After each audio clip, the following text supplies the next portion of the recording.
কেউ যখন তওবা করে, ভুল বুঝতে পারে, আবার নতুন করে আল্লাহর কাছে ক্ষমা প্রার্থনা করে, কসম খোদা আল্লাহ তাআলা ভীষণ খুশি হয়।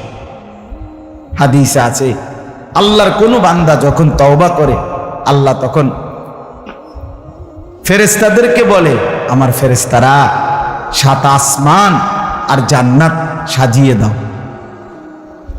ফেরেশতারা জান্নাত সাজায়, আসমান সাজায়। ফেরেশতারা ডেকে বলে, রব্বুল আলামিন কি হলো যে কারণে আসমান সাজাইলেন, জান্নাত সাজাইলেন? রব্বুল আলামিন তখন বলে, আসলাহাল আবদু মাওলাহু, এক ভেগে যাওয়া গোলাম আজকে তার মনিবের সাথে সম্পর্ক ঠিক করে ফেলছে। আল্লাহ আল্লাহ বলে, আমার এক গোলাম আমার থেকে ভাইগে গেছিল রে, অনেকদিন ওই আমারে সেজদা দেয় নাই, আজকে দিছে। অনেকদিন সে আমারে ডাকে নাই, আমি খুব কষ্ট পাচ্ছিলাম।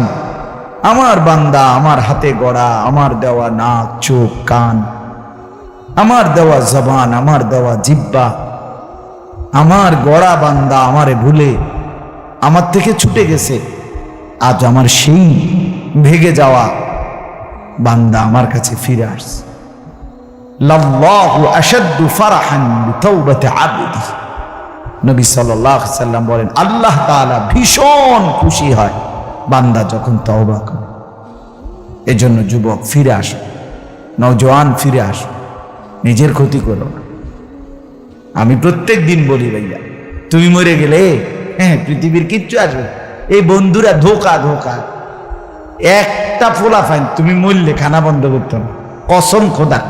তুমি লিখে নাও, তোমার একটা ফ্রেন্ড এক লগে যদি বইয়ে বইয়ে বিড়ি খায়, তোমার লগে গাঞ্জা খায়, ফুটটা খায়, বাবা খায়, মদখোর গাঁজাখোর, একসাথে বইয়া উলঙ্গ ছবি দেখো, ওই জানোয়ারে জিজ্ঞেস করো বলে, আমি মরলে আমার ঠ্যাংটা ভাঙলে তুই এক বেলা খানা বন্ধ রাখবি না। কথা বুঝেন নাই? ধোকা ধোকা, এগুলো ধোকা। ওরা কেউ থামবে না। আরে আপন বাপ মরলে যেই সন্তানরা দিনের বেলা দাফন কাফন করছে, তারা কি সেই সন্তানরা, আপন সন্তানরা রাতের বেলা ভাত খায় না? কথা বলেন না কেন? পাশের ঘর থেকে খানা রান্দা ইয়ে আরো বেশি খায়, আরো একটু গোস্ত লাও, যেই কান্দাটা তুমি কাঁদছো আজগা। কি ভাইয়া? তাইলে আপন বাপ, তারপরেও তো সন্তান খানা করতেছে, তোমার লেগে কাঁদবে কি? এই জন্য পৃথিবী আমাদের কারো জন্য থামবে না ভাইয়া, থামবে না। সামনের গাড়ি অ্যাক্সিডেন্ট করে, পেছনের গাড়ি অপেক্ষা করে না, পাশ কাইটা কাইটা চলে যায়। জ্যাম বাজ্যা গেলে আরো চিৎকার শুরু করে, আরে লোক মরে গেছে, আরে মরলে মরুক বেটা, রাস্তা ক্লিয়ার করতে কও। ঠিক কিনা বলেন না কেন? তোর বেটা বেটা কেডা মরছে না মরছে বেটা, এর লেগে বুঝি মানুষে রাস্তা আটকায় রাখবে, মানে এই যুক্তি দেখা। তাহলে কেডা মরছে না মরছে মানে তোর মতো এক মানুষ মরছে, ঠিক কিনা বলেন না? তোর মতো এক সুস্থ সবল মানুষ মরছে বেটা, যে একটু আগে হাত নাড়তো পা নাড়তো, সেই মানুষটা এখন রক্তে ভাসতেছে বেটা। পাত্তাও নাই, কিসের সময় কার হাতে সময়? সবাই মেশিনের মতো, যন্ত্রের মতো দৌড়াইতেছে। রাস্তায় দেখেন না সিএনজি, অটো, কি করে সবাই, কারো হাতে সময় নেই, ঠিক কিনা বলেন? কে কাকে ঠেলিয়া যাবে, কারো হাতে সময় নেই, কে কার জন্য থামবে। এই জন্য তুমি নষ্ট হয়ে গেলে বন্ধু, কেউ তোমারে ফিরাবার নাই। তোমার জন্য ভাববে কেউ, ডাকবে কেউ, কাঁদবে কেউ নাই। আরে আপন মা বাপের তো খবর নাই এখন। আপন বাপ সাইয়া রইছে, দেখে তার ফুতে আজকে 6 বছর 9 বছর এক ওয়াক্ত নামাজ পড়ে না, বড়া বয়ে বয়ে বিড়ি খায়, বন খায়, চা দিয়া ভিজাইয়া খায়। এবার মারছো না সেইটার নামাজ পড়লে পড়ছে, না পড়লে রাতের ব্যাপার। বাবুরে টেহা দেওয়ানো দিছে, টাকা দিলে খালাস। যদি সুতে টাকা দেয় বাপের কোনো অসন্তুষ্টি নেই, আর যদি টাকা না দেয় এবড়ার গজবে আল্লাহর আরশ কাঁপে। ফুতের উপরে লানত দিতে দিতে, অভিশাপ দিতে দিতে শেষ, কারণ টাকা দেয় না। টাকা দেয় না, পুরা গ্রাম হাইটা হাইটা। তখন মানুষের কাছে বদনাম, এই ফোলাগারে মানুষ করছি আমি, এই ফোলার লাগিয়া জীবন যৌবন শেষ করছি, 12 লাখ টাকা সুদে লইয়া তারে আমি নিজে বিদেশ পাঠাইছি। কত বড় নেয়ামতের কথা। বেশরম মানুষ সুদে টাকা লইয়া আবার মানুষের দ্বারে কও, এত বড় হারাম কইরা আবার কইতেছ, হ্যাঁ 12 লাখ টাকা দিয়ে ফোলা বিদেশ পাঠাইছি আমি, কিস্তি লইছি আমি, সুদে লইছি আমি, আর অন ফোলা গাও একটা টাকা দেয় না। তার মানে সম্পর্কটা হয়ে গেছে এখন টাকা পয়সার ভিত্তি। আখেরাত কোথায়? আখেরাত কোথায়? আমার মা বলছিলেন, আজীবন আমার আব্বা বলতেন, আলহামদুলিল্লাহ আমার আব্বা, আমরা 5 ভাই মাদ্রাসায় পড়ছি, 5 ভাই আলেম হয়েছে। আব্বা আজীবন বলতেন, আমার স্বপ্ন আমার ছেলেরা 5 জন আলেম হবে, আমার কবরের পাশে চারদিকে আমার ছেলেরাই যাবে। এই বছর আমরা ঈদের 2 দিন পরে বাবার কবরের সামনে মসজিদে গ্রামে মাহফিল করছি।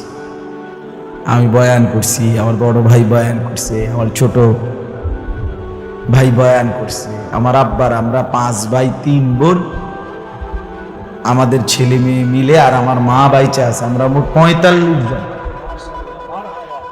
আমার বাবার বংশ, মা সহ, মা ছাড়া 44 জন, মা একজন 45 জন, একের গুণা 45 জন, 45, আলহামদুলিল্লাহ।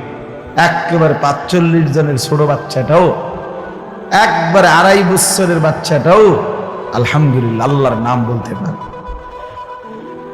2.5 বছরের মেয়েটাও ওই মজলিসে গেছে, আমাদের সবচেয়ে ছোট, সেও মাথায় হিজাব ছিল, আল্লাহর নাম রাখছে। দাদা ভাইয়ার কবরে দাঁড়াইছে, নানার কবরে দাঁড়াইছে।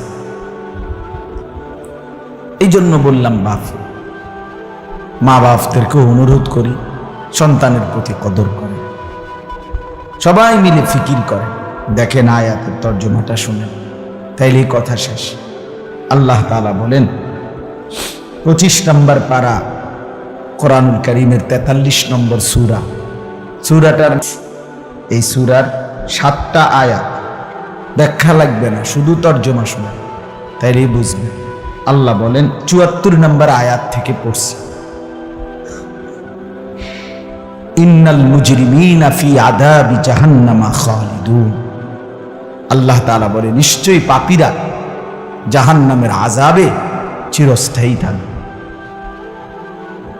ইন্নাল মুজরিমিনা ফি আযাবি জাহান্নামা খালিদুন, নিশ্চয়ই পাপীরা জাহান্নামের আযাবে চিরস্থায়ী থাকবে। কতদিন?